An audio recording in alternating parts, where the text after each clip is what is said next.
Olá pessoal, estamos aqui para mais uma edição, mais um episódio do nosso podcast da ACIAT. Com muita alegria, vindo para o terceiro. Certamente vamos trazer muito conteúdo, muita inspiração em virtude da qualidade dos nossos convidados. Queria apresentar aqui o senhor Roberto Estevão, ele é diretor de indústria da ACIAT e também é nosso presidente do Conselho Deliberativo. Ele que é meu chefe, tá, gente? Então, queria que ele se apresentasse e falasse um pouco da história dele. Bom dia a todos. É um prazer estar aqui com você, Felipe. Agradeço muito aí o convite. É sempre bom nós estarmos aqui junto com a Associação Comercial e trabalhando junto da Associação Comercial. A importância da Associação Comercial como fomentador da economia do município. Então é muito importante até que as empresas também entendam que estar associado, que fazer parte desse grupo é importante para que elas passem as suas reivindicações, suas necessidades, as suas demandas que são comuns a todas as empresas daquela classe, para que a gente possa trabalhar um pouco nesse processo, tá?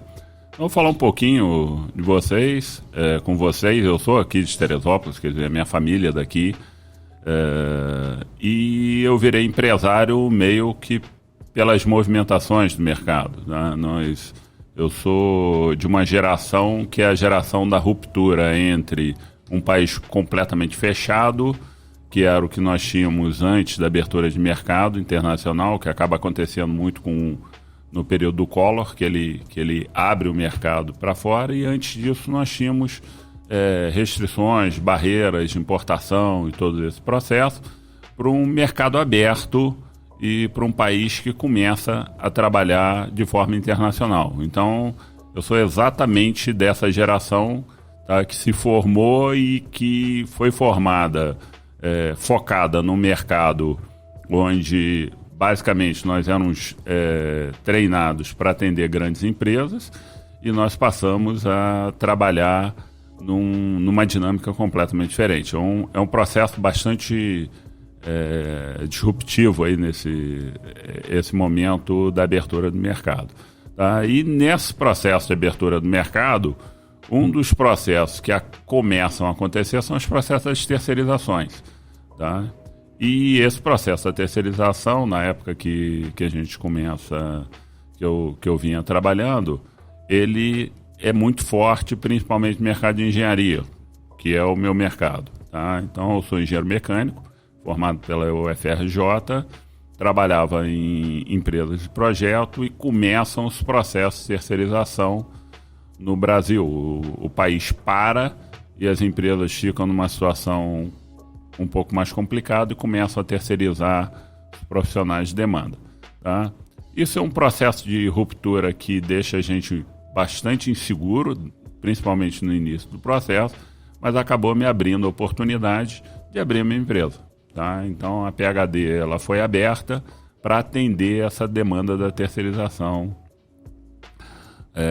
do mercado. Então, em 1994, nós abrimos a PHD para atender e trabalharmos em projetos, principalmente na área de siderurgia, mineração, nesse processo, tá? Logo depois, nós começamos a fazer alguns projetos na área de medição de óleo e gás, sempre na parte, efetivamente, de projeto, de engenharia, e começamos a observar algumas carências no mercado e algumas demandas no mercado. Quer dizer, o mercado,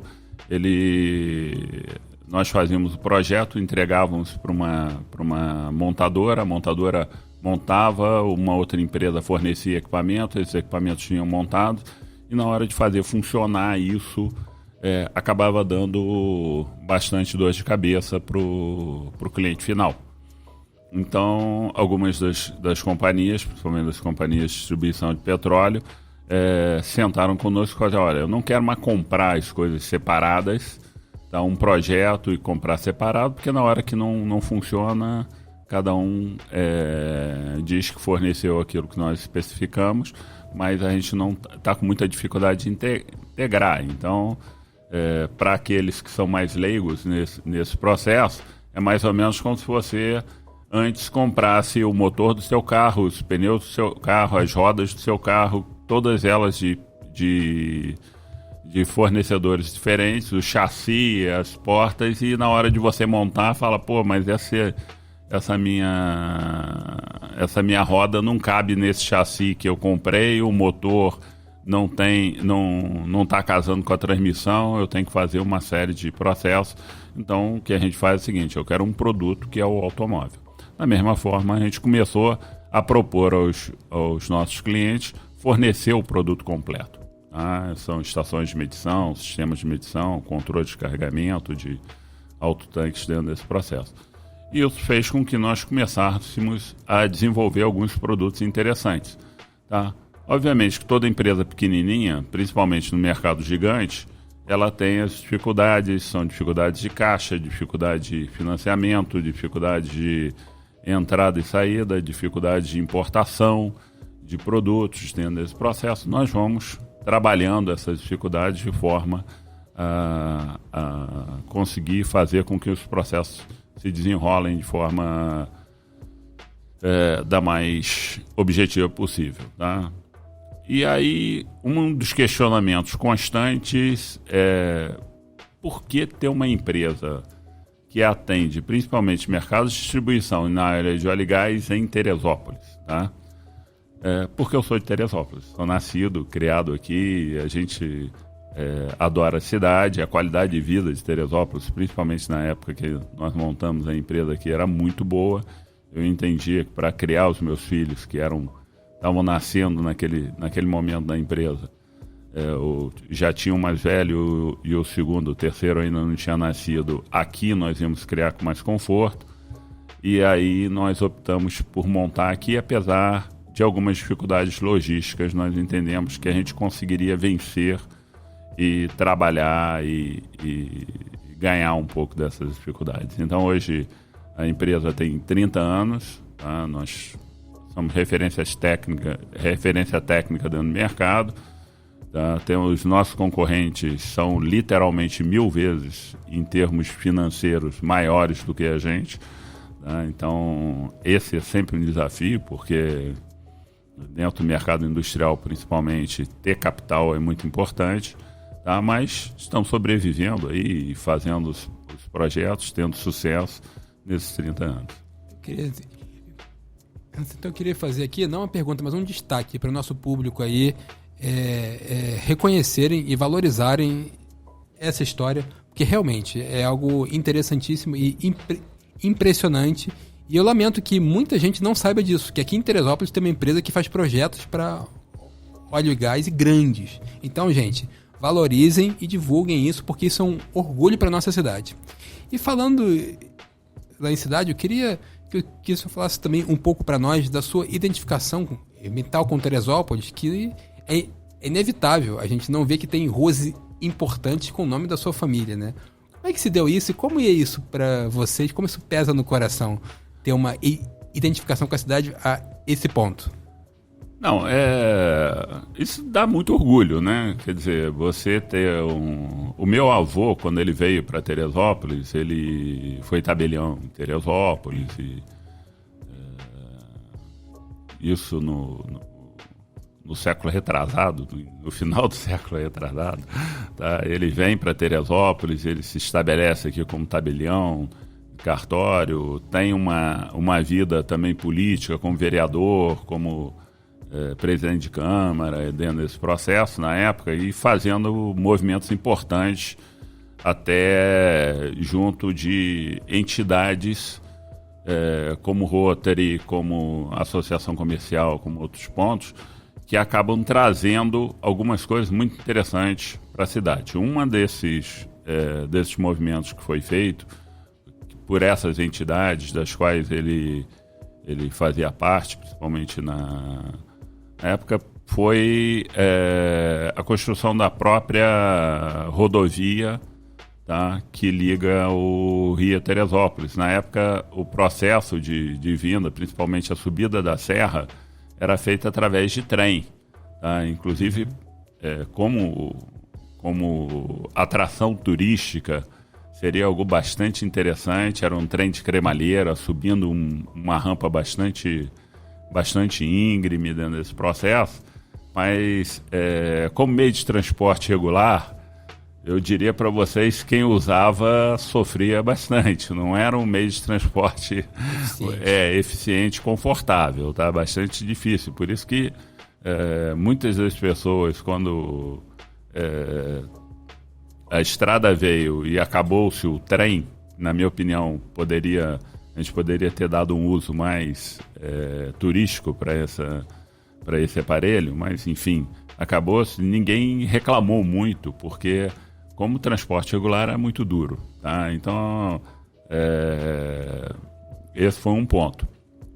E os meus pais, o meu pai, principalmente, o meu pai, ele nasce aqui, em Teresópolis, tá?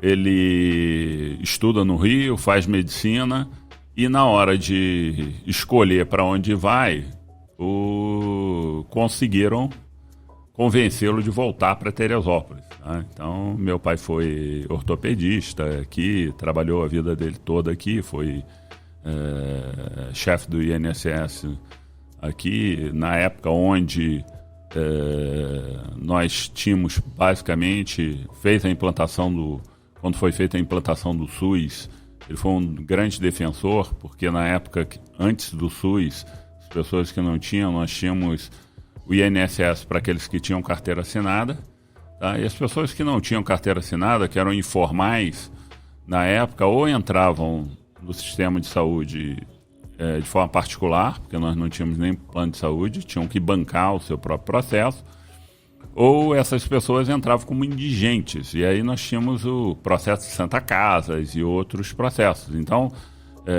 as pessoas com menos recurso acabavam virando indigentes e tendo que ser atendidas em instituições caritativas, tá? E ele era um grande defensor desse processo de unificação do sistema de saúde, tá? Tanto é que quando a Rua Heitor de Mourestevão, aqui que você comentou, é a rua com o nome do meu avô, tá? E a estrada que liga Teresópolis a Friburgo tem o nome do meu pai. Então isso pra gente é um grande orgulho, tá? É muito legal falar deles assim. Então, gente, quando vocês passarem aí nessas ruas e verem esse sobrenome Estevão, lembrem dessa família e do seu Roberto Estevão, que está aí para dar continuidade e hoje também lá está atuante na nossa instituição. Isso é um legado muito bonito. Eu queria parabenizar, dizer que o público realmente ele precisa saber disso, dessas histórias que são altamente inspiradoras, tá? E foram muito importantes para a construção da nossa cidade, e o que nós vemos hoje, sem dúvida, tem muitos tijolinhos dessas pessoas que fizeram por onde. E vamos também nos envolver para que nós também tenhamos o nosso legado para as futuras gerações. É isso aí. Fico muito feliz com essa história, mas vamos falar de uma coisa que o pessoal quer saber, a questão da indústria, que é essa sua parte na SEAT, a sua área de conhecimento, de domínio. Como você vê essa importância da indústria para o Brasil, para o Rio de Janeiro e também para Teresópolis? Bom, quando a gente fala de indústria, nós temos que entender os movimentos industriais que aconteceram, tá? Então, historicamente, a indústria ela começa no século XIX, no final do século XIX principalmente, com uma certa mecanização e com processos de especialização. Ali a gente começa o processo da industrialização, principalmente no setor têxtil. Tá? A indústria começa com tecelões, tá? Começam as máquinas, os teares com lançadores mecânicos, tá? Que vão fazendo um processo de mecanização bastante rudimentar, mas de mecanização que aceleram muito esses processos, tá? E melhoram um pouco a padronização. Você tem um processo da fabricação de fio que era feito com aquelas rocas manuais, e esses processos começam a gerar um processo de mecanização. Então, a mesma fiadeira que antes fazia um fio com cada novelo, ela começa a ser uma operadora de uma máquina com um ajudante, fazendo múltiplos novelos ao mesmo tempo. Então ela mecaniza e redistribui isso, tá? E esse processo faz com que a gente comece a ter um aumento da nossa capacidade produtiva. Isso faz com que nós saímos dali de um processo onde as pessoas têm muito pouco acesso às coisas, porque era tudo muito artesanal e, consequentemente, muito caro. Para você ter ideia, pessoas muito ricas ou mulheres muito ricas no início do século XX ou no final do século XIX, as mulheres tinham 2, 3 vestidos. Não existia esse negócio da novela, cada dia a senhora está com um vestido diferente. Isso era impossível, era inviável. Os processos eram muito caros e muito difíceis de serem feitos, tudo muito manual. À medida que essa mecanização ocorre, esses processos eles vão melhorando, tá? E você vai fazendo. E na segunda fase da evolução industrial, com Henry Ford, você muda o processo. Você entra num processo muito mais da linha de montagem. E esse processo da linha de montagem, ele cria uma especialização, uma sequência, ele aumenta, ele pula de patamar. Então é o que a gente chama de segunda evolução industrial também. É um salto bastante importante no patamar que é o processo das linhas de montagem. E aí a gente tem como exemplo clássico o modelo T da Ford, tá, que faz com que os automóveis passem a ser produtos de consumo viáveis para a população. Então você começa a ter uma evolução dentro desse processo. Tá? O terceiro processo da evolução industrial, tá, ou a terceira evolução industrial, já é o processo da automação da indústria. A gente começa a automatizar a indústria e muitos processos começam a ser feitos de forma automática pelas máquinas, tendo os nossos operadores de máquinas automatizadas. Tá? Aí a gente já pula do nível mais de automatismo. E nós hoje estamos numa quarta revolução industrial, que é uma revolução industrial onde nós estamos fazendo processo de integração com TI. Tá?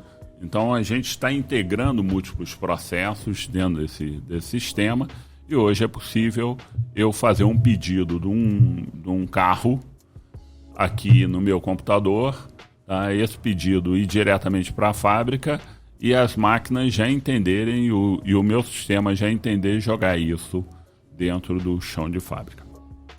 Então, nós estamos nos processos evolutivos. Tá? Quais são os impactos que nós temos isso para as pessoas? Tá? E aí, desde o primeiro ponto, à medida que você tem mais máquinas produzindo, em teoria, você precisaria de menos trabalhadores. Tá? Só que o efeito, ele, curiosamente, foi o contrário. Tá? À medida que eu possibilito que você tenha acesso, o consumidor tenha acesso a coisas que ele não tinha, tá? Eu aumento muito a minha escala e com o aumento da escala eu acabo utilizando mais trabalhadores do que eu utilizava no processo manual. Tá? Então existe esse processo, essa curiosidade dentro desses eventos. Qual é o grande problema que nós vivemos hoje? Que os trabalhadores que trabalhavam nas fábricas da terceira revolução industrial, eles não estão qualificados para trabalhar nas fábricas da quarta revolução industrial.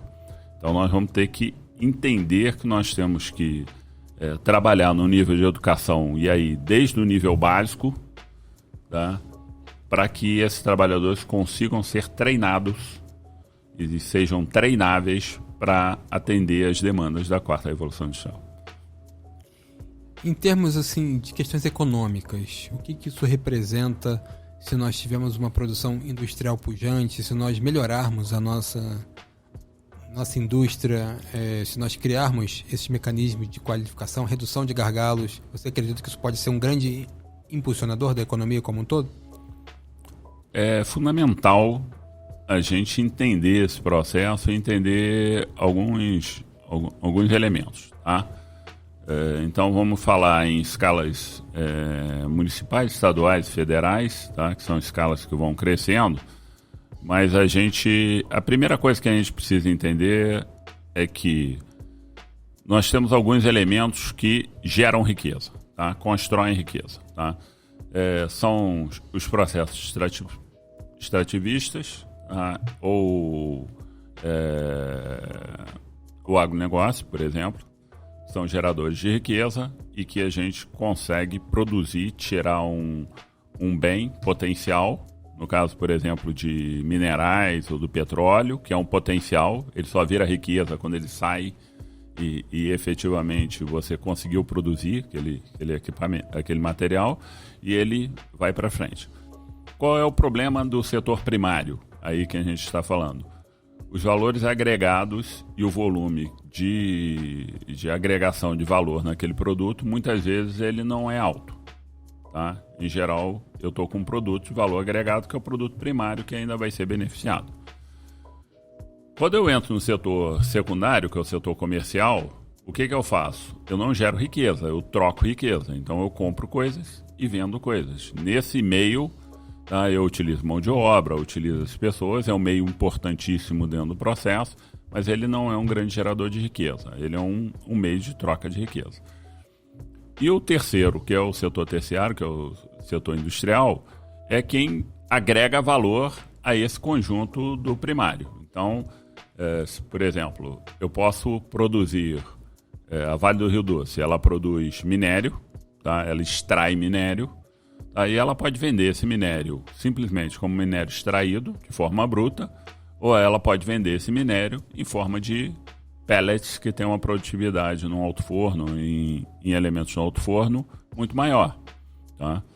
Então, o que ela faz? Ela pega esse minério normalmente, moe, faz esses pellets e agrega valor nessa indústria que é de transformação do minério.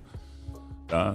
No agronegócio, tá? Eu posso simplesmente pegar o alface, ou seja lá a hortaliça que a gente produziu, tá? E vender o pé de alface. Não tem nada de errado dentro desse processo. Tá? Ou eu posso vender esse processo com alface já beneficiado, limpo, prático, para que você possa efetivamente já comprar ele pronto e utilizar. Você beneficiou, entrou num processo industrial, industrializou esse bem e agregou valor. É lógico que o pé de alface tem um valor agregado muito menor do que o produto industrializado. Então, a primeira grande vantagem da indústria é você levantar valor. Tá certo? O outro ponto importante e quando você levanta valor, aí a gente vai falar um pouquinho do processo, e você industrializa, você cria algumas coisas bastante interessantes. Tá? Por exemplo, você sabe quem vocês aí que estão nos assistindo, quem vocês acham que é o maior exportador de café do mundo?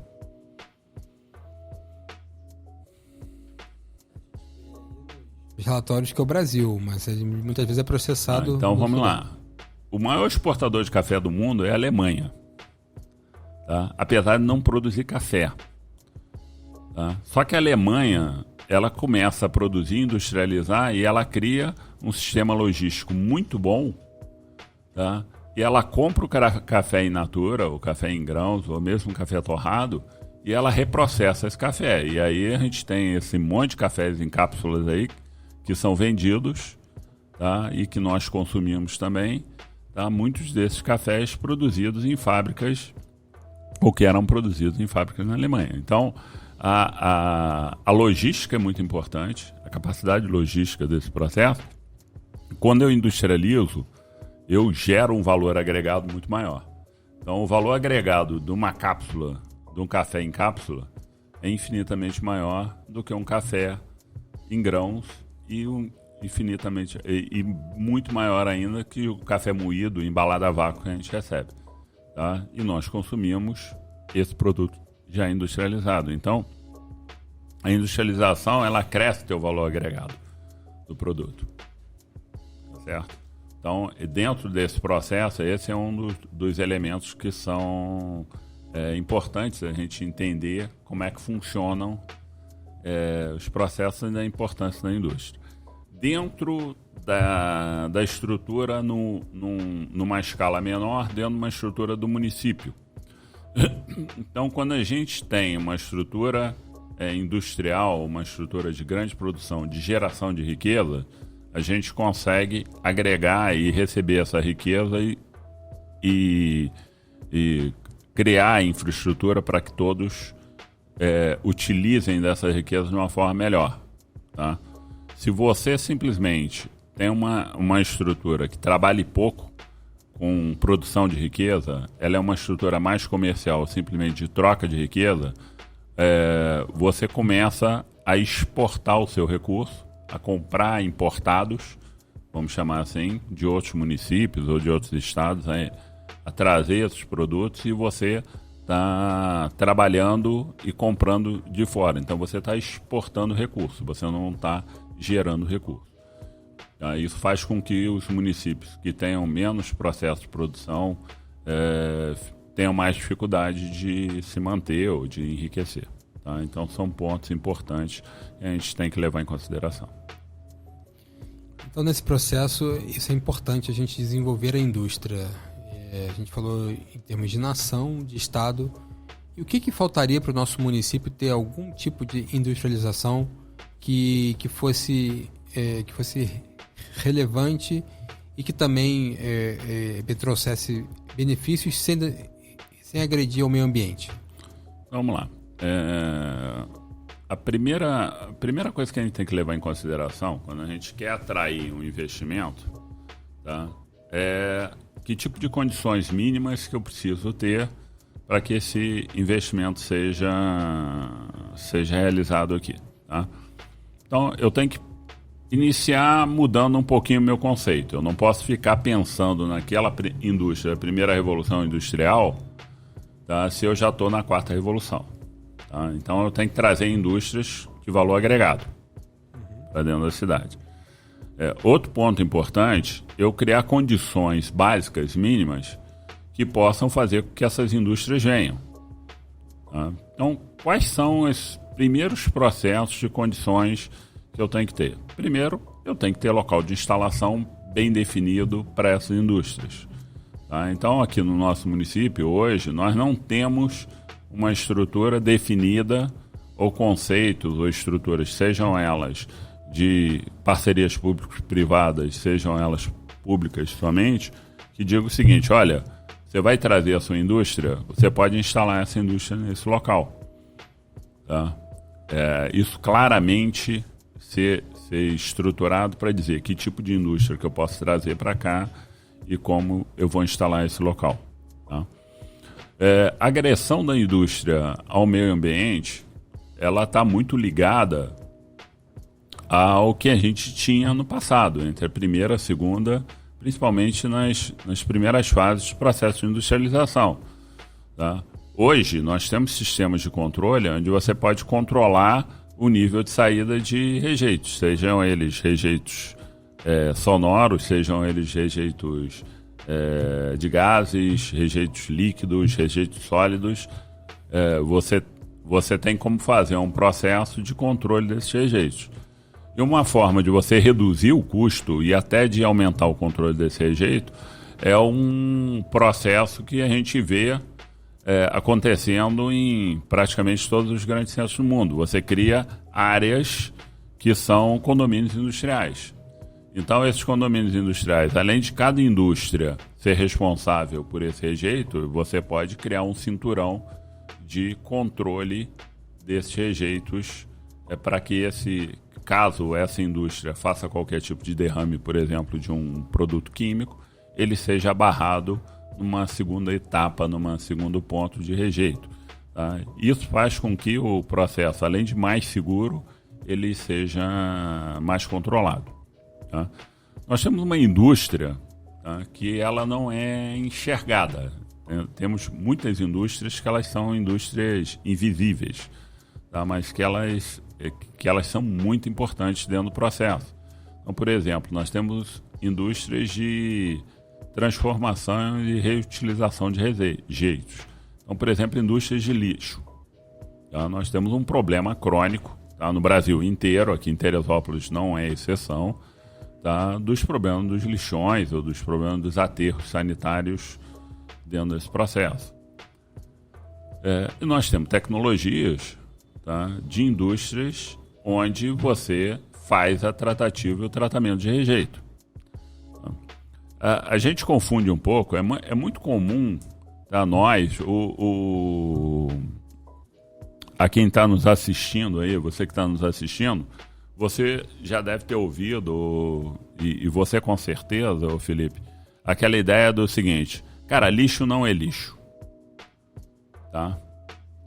Porque eu tenho essa garrafa aqui, essa latinha de alumínio, ou essa garrafa de plástico, eu posso reciclar essa latinha de alumínio, essa garrafa de plástico, e isso passa a ser matéria-prima.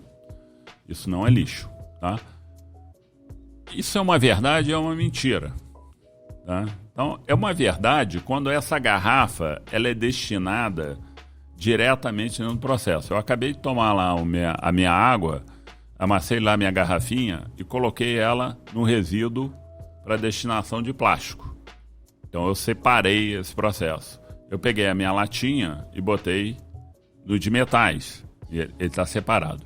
Nesse momento, e se eu tratar ela de forma separada, isso é matéria-prima. Se eu pegar essa minha garrafinha e jogar na lata de lixo, misturada com produtos orgânicos, com papel higiênico, não sei o quê, essa garrafa passa a ser lixo, e um lixo inconveniente, complicado de tratar. Tá? Aí eu vou ter que fazer um esforço muito grande para separar essa garrafa do processo. Tá? Então, a primeira coisa que a gente tem que entender é o seguinte: o lixo, ele é um problema, ele tem que ser tratado, e a indústria pode tratar esse lixo. Existem tecnologias hoje. Então eu posso, mesmo tendo um lixo não bem segregado, eu utilizar o tratamento. O que isso implica? Custo. Certo? Então eu tenho um custo de tratamento que a sociedade como um todo tem que pagar. Tá? Se a gente entender que eu vou separar os meus lixos, tá? Eu continuo tratando esse lixo, tá? E o que acontece com o meu custo? Ele baixa, e ele pode ser, inclusive,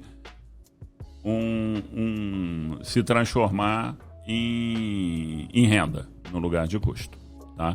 Então a gente tem que tratar. Então, existe dentro do processo industrial, a gente tem que começar a analisar as coisas de forma mais ampla. Tá? Porque as tecnologias evoluíram muito, e a indústria ela pode promover um aumento de qualidade de vida, e ela deixa de ser um elemento, como a gente sempre pensou nela, principalmente em função da década de 70 para baixo, como um grande elemento poluidor, para passar a ser um grande aliado para a gente como um elemento de redução de efeito estufa ou de destruição. Mediante essas duas questões que foram ditas, que seria um local para instalação das indústrias, nós temos uma iniciativa que ainda não aconteceu, que é o condomínio Agrotech.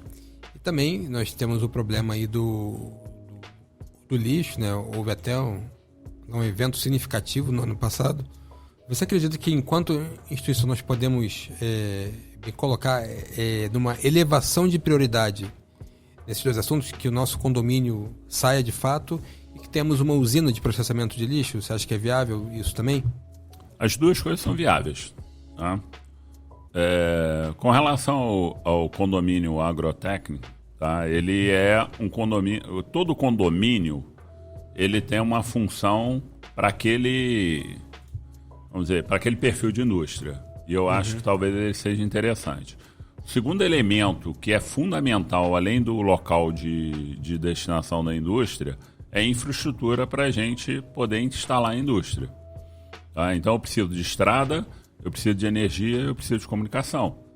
Vamos lembrar que nós estamos na quarta revolução industrial. Então o cara vai chegar aqui, vai querer ir lá no site da tua indústria e fazer o pedido.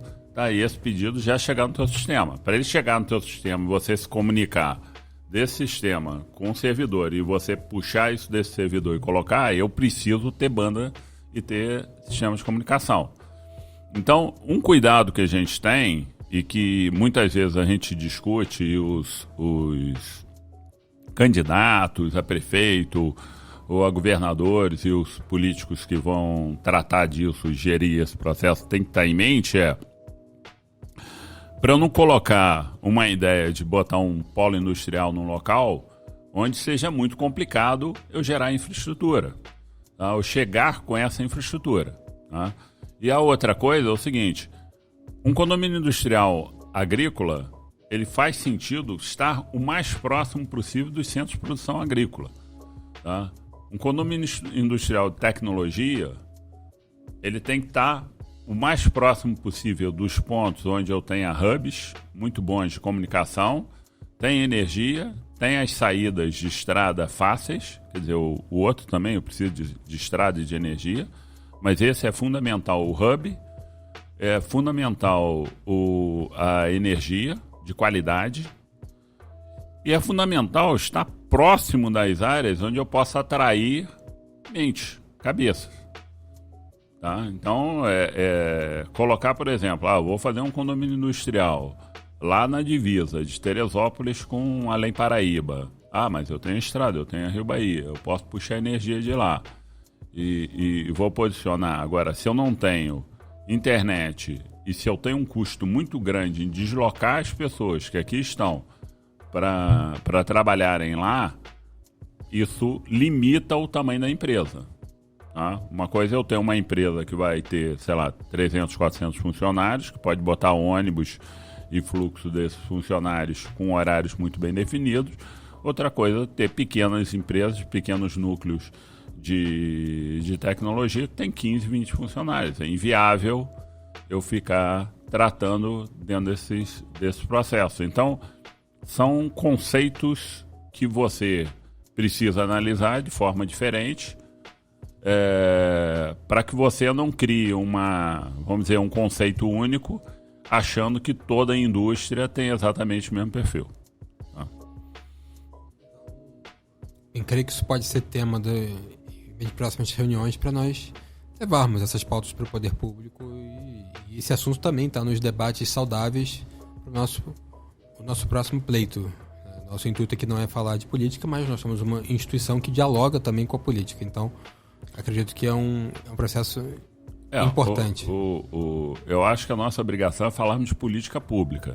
Tá? Sim. Nós não vamos discutir política partidária dentro do processo, ou se esse candidato é melhor do que aquele dentro desse processo, mas nós temos que, dentro do conceito da política pública, passar para os candidatos aquilo que nós entendemos que deva ser feito por qualquer um dos candidatos que ali venham. Quer dizer, eu vejo umas diferenças grandes entre a nossa estrutura política aqui e em outros países, onde a gente vê muito eu fui no condado dos Estados Unidos, onde o prefeito é mais ou menos um gestor do conceito da política pública.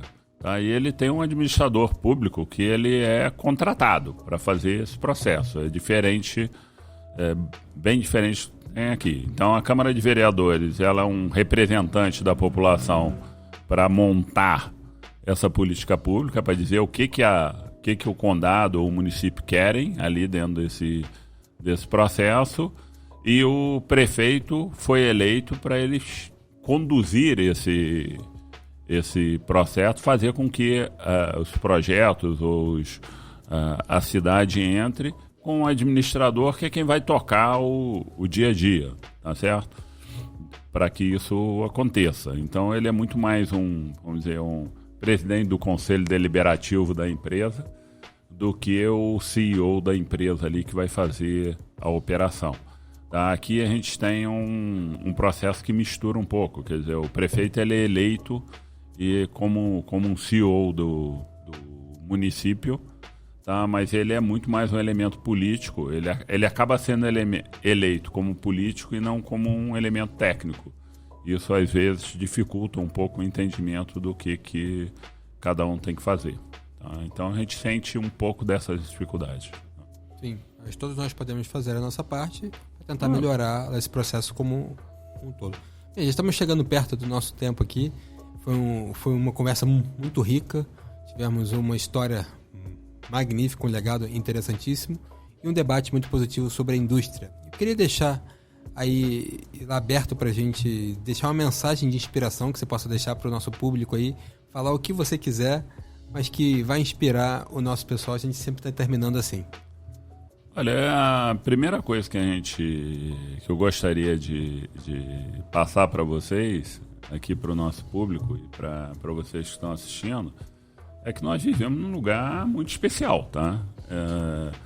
Eu tive bastante oportunidade, como a gente trabalha com muitas empresas internacionais, de viajar pelo mundo, e subir essa serra é sempre um impacto muito grande para todos aqueles que vêm nos visitar.